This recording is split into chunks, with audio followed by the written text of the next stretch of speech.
right, guys, welcome back to the ALGS channel. Hope you guys are all doing well and having a great day so far. Finally, we've got some more ALGS champs news rather than just Gauntlet League, or rather than just like a change to the game that has just been so boring. Honestly, the news has been so dry lately. It's been really hard to make content on as well. I just got a bad feeling that this season is going to be really hard to get through as well until we can finally get at least to champs. Once champs gets here, we'll finally have a lot more, you know, consistent, better videos, and then also roster mania right after that. So cannot wait for us to finally get through this drought, because it has been dry as could possibly be. Also, though, we are not only talking about just Gauntlet League news, we're talking about champs news. We're talking about the groups revealed, what matches are going to be going on first, who's in what group, who's playing against who. Also, the teams that look really, really good going into this with the scrims. How's it all going to just like bumfuzzle and just go crazy and like just go ballistic, considering the meta has going to be, or probably going to be changed? Is it going to really change? I don't know. That's what we're talking about in today's video. We got some pro player insight on this as well. So if you guys want to stay up to date, all things Apex Legends esports related, of course, like the video. I forgot to you know zoom in a little bit, that way we're not so much dead space. There we go. Also, don't really know what happened to my audio and the in the end of the last video. It just kind of made no sense. It's like completely blacked out. I don't really know exactly what happened. So if you guys were confused, your computer was not messed up, your phone was not messed up, my mic just suddenly decided to go out in the last 10 seconds. You guys had to actually read my lips. So let's go ahead and dive right into this. First thing that I wanted to make mention of was basically SWL. Obviously, this season has been a bad one. I just mentioned how bad some of the stuff has been, and a lot of people are worried as far as like, is this season going to hang tight? We talked about viewership in last video. Imperial House saying how bad the viewership is and why it's so bad, and people were giving statistical updates. I think Hal was down like 10k average. Nick Merckx was down like 10k average. Nobody's watching ranked this season. Nobody's watching anything. Nobody's watching YouTube videos. It is just so dead bone dry right now, and obviously Apex is going to have to step it up. And SWL, this is actually the analytical guy over here for Oxygen Esports, says that he thinks this is his first season in 2 years where he actually has had zero fun playing. How are your experiences so far? Honestly, mine's a little bit different. I had more fun this season so far than last season. Nonetheless, obviously worth mentioning. Also, though, it's not going to be, I always say this, you got good, exciting stuff to look forward to, like the Gauntlet.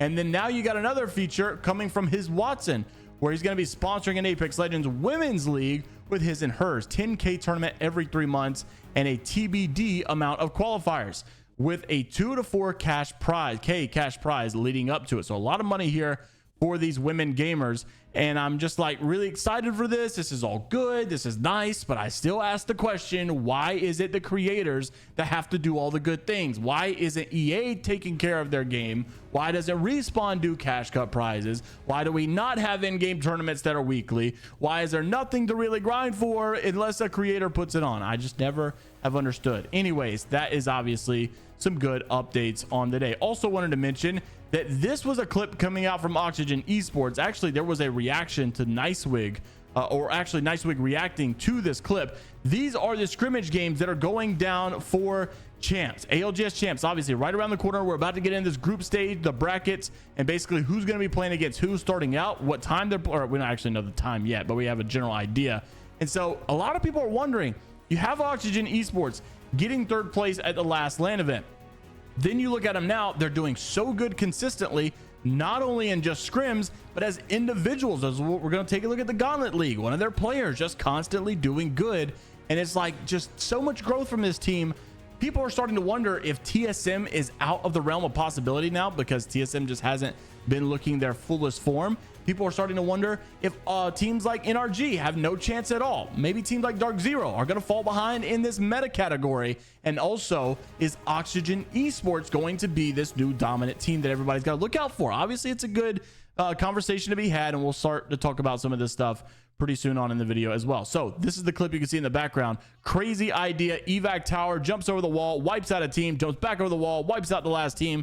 I mean, the brain cells behind this are impeccable. Now we go into the groups, obviously, and this is where things are going to start getting crazy. And the conversation I really want to have is these teams, how they looked last split, how they're probably going to look now, considering that the meta seems to have changed. The reason you saw such a good correlation of split 1 and split 2 is because the meta was very, very similar. Nothing had really changed. It was basically the same teams doing the same thing. and you had really the same result, to be honest with you. Well, now obviously it's going to be a little bit different because people are wondering, is this meta going to change? And obviously with the seer change, I think it might. So first off, we can take a look at the overall standings. Of course, everybody is sat out at 1 right now. The very first matches that seem to be going down is Group A versus Group B. And if you take a look at these groups, you can see right here, you've got TSM in Group A, Fnatic in Group A, Oxygen Esports in Group A, Optic Gaming in Group A, Fire Beavers in Group A, which might be Aurora now. I'm not sure if they're going to change that or not. Sentinels in Group A, MD White in Group A, Go Next in Group A, and then Dudes Night Out also in Group A, which is Duplex, Lou, and I think Sinox, I think as well. This is the team basically that came out of the LCQ, which unfortunate news, not really, obviously it's kind of random, but like, you know, pretty sad to see the Duplex unfortunately lost a very close family member, his mother, after he just went through the hiccup with his father of trying to, you know, having to retire from Apex, take care of him. I feel like the guy just can't get a break. And so, you know, it is things like that that make you really want to root for someone. Obviously, I really hope the best for Duplex, especially in this upcoming tournament. Hopefully those guys have some success. Now, Group A, you could look at this and say, holy cow, this is stacked. Oxygen Esports 3rd place in last one, TSM 1st place in split 1 and 2nd place split 2, Fnatic, one of the best teams over here for APAC North as well. So many good teams coming out of this. Realize from South Korea, which by the way, speaking of South Korea, yesterday's video I talked about Parka, talked about Raz also as well. Whenever I would do like a little Google Translate of the language and stuff, I think it came up as Japanese, but you know, those players specifically are Korean, and I just wanted to make that clear because I think I misspoke in yesterday's video as well. Group B does not look really stacked at all, if I had to be honest with you. Xset, probably the best team here. Ascend look good in split 1, dog awful in split 2. Well, they made it to finals, but they look terrible in the finals of split 2. 100 Thieves have been looking pretty good. Honestly, I think this is kind of my dark horse team right here. 100 Thieves, just not that they're a bad team, but they haven't been necessarily the limelight, and I think they're going to be really, really good in this next tournament. So obviously these are the teams fighting off the very first match of the night, or whenever the tournament starts, of course. Then you got Group C versus Group D, which is C being Dark Zero. You've got Alliance in here, FaZe Clan, Atusan, I can never pronounce that first word, and then you got Pulverex, you got Complexity, you got E36, you've got Tom Yum Kung, and you've got the Dojo and Northception. A lot of really good APAC North teams, and I really like the North American powerhouse, you might as well go ahead and call them, the Dojo. This team is not signed. Obviously it's Timmy, it's Designful, it's Enemy. You guys know these people, but they are really this underdog coming out of North America that everybody's like, you know, they're gonna do good until they face the pros, and then they face the pros and they do really good still. It's like, how well are they actually gonna do? This is actually gonna be Timmy's first LAN, so it's really interesting to see if he's actually gonna perform the way he has been online. I would say Group C looks to be very stacked as well. So right now, if I had to rate it, I would say Group A is about a 9 out of 10 being stacked, in my opinion. Very heavily stacked. Group C, I would give like an 8.99. Like, it's really close to Group A, but I think I would give Group A the slight advantage just because I'm biased to North America, man. Those North American guys, I know I got hated on last time I did my pick'ems and stuff, but North America just simply always doing the best. I just can't help it. Honestly, it's not biased, it's just true. Okay, facts just are simply going to speak for themselves. Okay, Group D, also NRG, Moist Esports, Pioneers, Onyx. I feel like this is the group of a bunch of decent people. Nobody's like crazy. NRG can be crazy, Moist Esports can be crazy, but we haven't seen that craziness really as of late. Maybe split 1 playoffs, obviously we saw NRG. Moist did really good in the group stage, bracket stage, they make it to finals, they don't do good. You know, so a lot of good promising talent here, but nothing crazy. So what I'm noticing is that we've got stack, not stack, stack, not stack. So Group A and Group C, in my opinion, by far the best. And I think obviously that might be why they're kind of seated this way. And so you got Group A versus Group B starting it off, and then Group C versus Group D. Obviously, these matches will go in according, like they're going to start splitting up and going crazy after that. So I really can't wait to see Group A going up. Look at this. Just look at Group A going up against Group C at the very last group play match. Look who is all in his lobby. It is absolutely unreal. You've got Alliance, Complexity, DNO, DZ, E36, Fnatic, FaZe, Firebeavers, GO, Go Next, MD Weiss, Northeption, Optic Gaming, Oxygen, Pulverex, Realize, Sentinels, TSM, Dojo, and then TYK. I would honestly say the only teams you probably don't recognize if you're it's probably TYK. TYK is the only team that's like you might be a little like who's that? Who's not very familiar. This obviously is a team coming from the APAC South region, a little bit different. So I'm really interested to see these groups obviously face off. But the team that everybody is wondering, is it like everybody's like, oh, TSM, Dark Zero.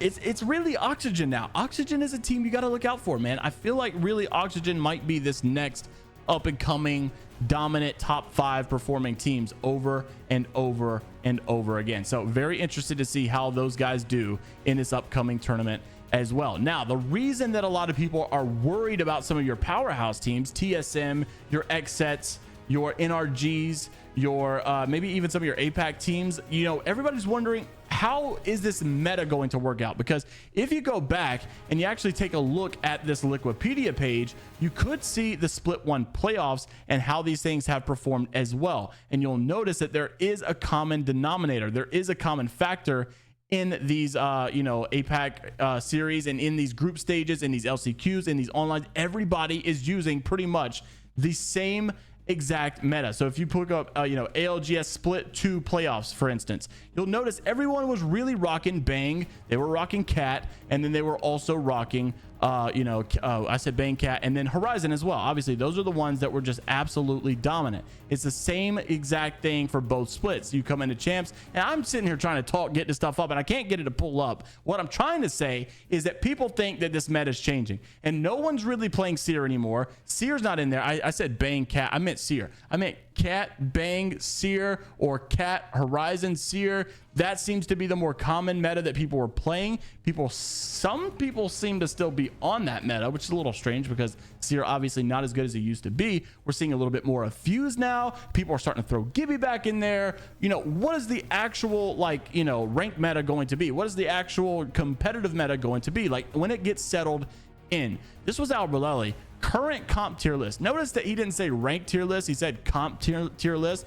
I found this very interesting because there's a lot of people that he put into S tier. There's a lot of people that are being played right now, they're in A tier. So I really don't know how this whole composition is going to work. You can see that Oxygen clearly disagrees with this list. So this is why I think you're going to be in for a really good show at champs, because you're not going to see the same 3 legends played all game long. You're probably going to see some new, compositions that people are cooking up that are a little bit different. One thing I do know is that Mad Maggie is not very popular in these lists. And so it seems like if Mad Maggie's not being played, maybe more people will start playing Gibby. We'll just have to wait and see. Albralelie says current comp tier list, in my opinion, 90% of champs teams are scared to swap off what they've already been practicing for the past few months, which is valid. Albralelie calls out those people that have been sticking to split 1 stuff, split 2 stuff, because it's familiar. We all just want to keep doing with what we know works. Nobody wants to try anything different. Now that the meta could possibly have changed, this is why he says, even if they use that meta, it's not really meta. It's just because they're being scared to go off to something new. He says, but I think old metas or old comps are kind of mid compared to what we have now, with Seer being pushed out.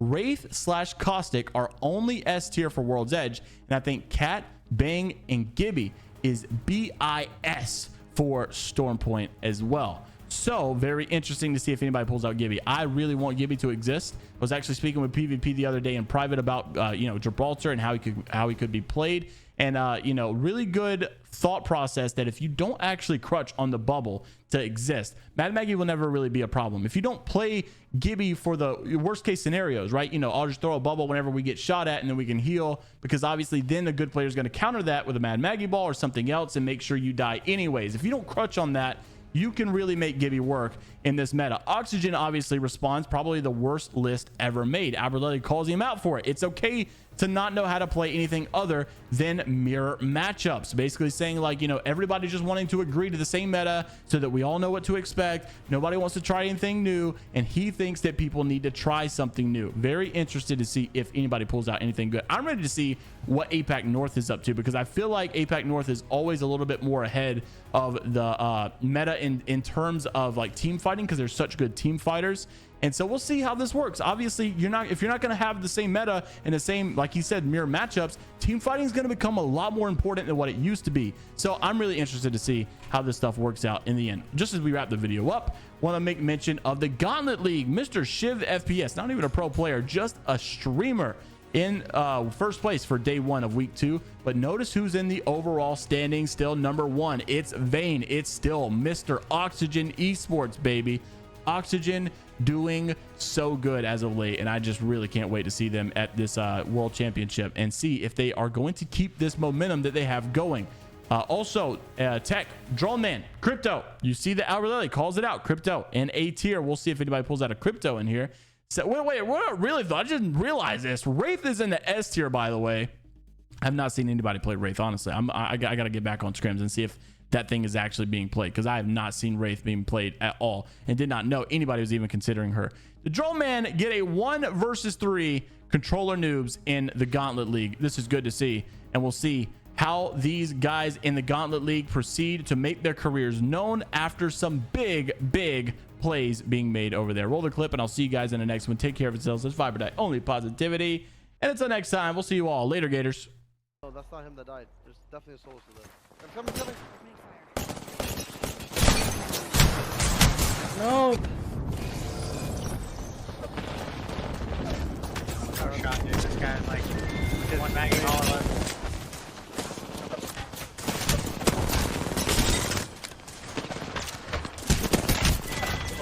Fucking back, bro. There's no way. There's no way Tech just put us all on a clip. Like, that is so No, yeah, bad. I mean, I took. No, that's not him that died. There's definitely. Honestly, I don't think any of these tier 2 guys are coming out of here. If you're getting 1v3 by a mouse and keyboard player and you're playing on controller, it's not looking good for you, brother. You got to be winning those 1v3s. You got to be winning the 1-on-1s. And if you're losing to a mouse and keyboard player, it's just not going to be. I had to cut myself off, honestly. Complete nonsense. See you guys later. Love you.